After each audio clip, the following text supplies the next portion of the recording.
Hello students, today I am going to discuss about metallurgical process, how this process occurs. So first of all, I will discuss crushing and grinding of ore.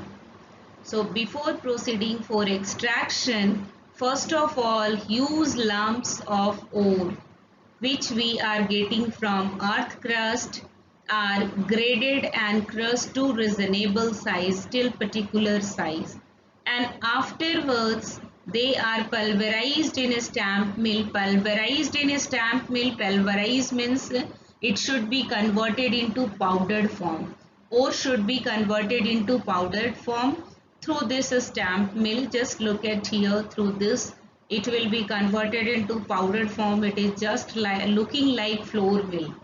It is just like flour mill, and like that only it is converting, just like wheat flour. It is also converting powdered ore. It is also converting ore into powdered form. Now after that we start this process, and in this process we are following the method concentration of ore. Concentration of ore. Through this we are removing unwanted material, gangy particle like sand, clay, etc. This process is also known as benefaction. So now we will follow how benefaction process takes place. So there are many methods which we will follow for the removal of impurities from the ore. So the first method will be hydraulic washing or gravity separation method. So the point or the principle followed over here is what? Here we are following what? Gangy particles should be light weighted, and the powdered ore particles should be heavier. And how this process occurs, just try to understand. We are flowing fresh water on the ore which is mixed with gangy particle. As gangy particles are light weighted, they are flowing out, they are washed away with water. And look at here, heavier particles are collected over here, they are left behind, they are not washed away with water. So in this method important point is that difference in gravity of the ore and gangy particles should be maintained. Now method I am going to discuss, next method is what? This is magnetic separation method. Now in this magnetic separation method, what principle is followed here? Most important principle followed is at least one component, only one component should be magnetic, not both the component. Just try to understand. Here there is a magnetic wheel, and this is not a magnetic wheel, it's non-magnetic wheel.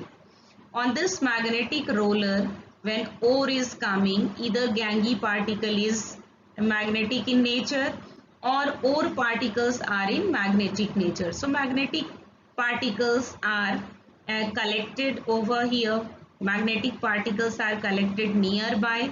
And look at here, these are non-magnetic particle. It flies off and collected away from the magnetic roller. So this is magnetic separation method. Now next followed is what? This is froth flotation method. Now in this froth flotation method we are doing what? It's a very simple method. In this method we are doing what? We are taking lighter sulfide ores. It is invented by a washerman. Actually he is washing clothes of industrialists, those who were working in industries, and and the labor who was working in that industries. From that he invented this process. So now in this process what is done? First of all we are taking powdered ore, and with that powdered ore, collector and froth stabilizer is taken. So just try to understand, collectors are what?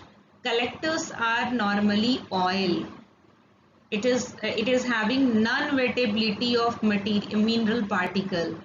It is not wetting mineral particle, ये गीला नहीं होता है. After that we are using froth stabilizer also, which is a stabilizing froth.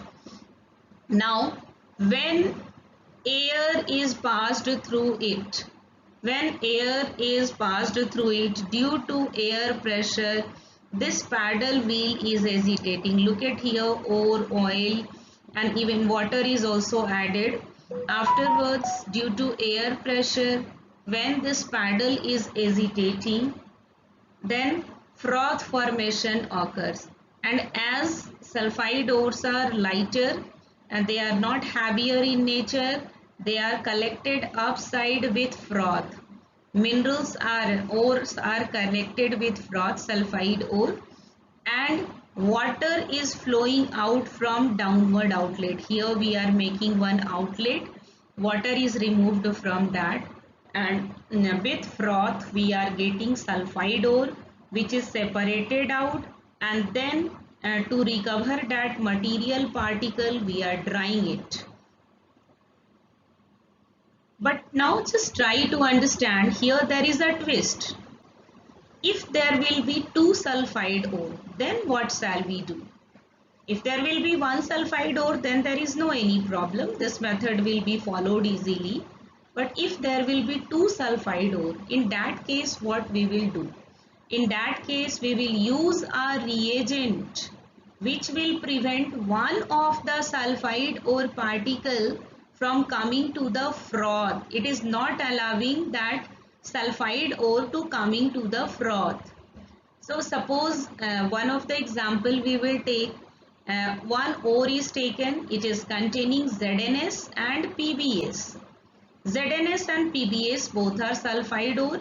When we are using depressant NaCN, NaCN is used, it forms a layer of zinc complex.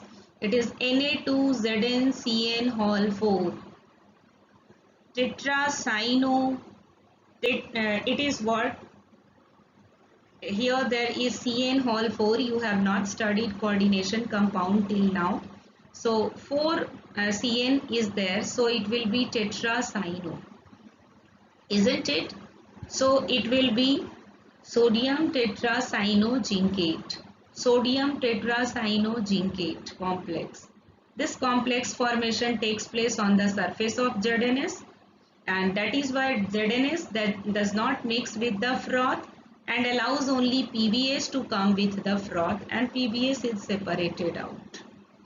So there is one more method, leaching, but that I will discuss in my next video. And thank you for this, and like my video. In next class I will discuss about one more concentration method, and then all other method, how we can extract crude metal from concentrated ore. Okay, thank you.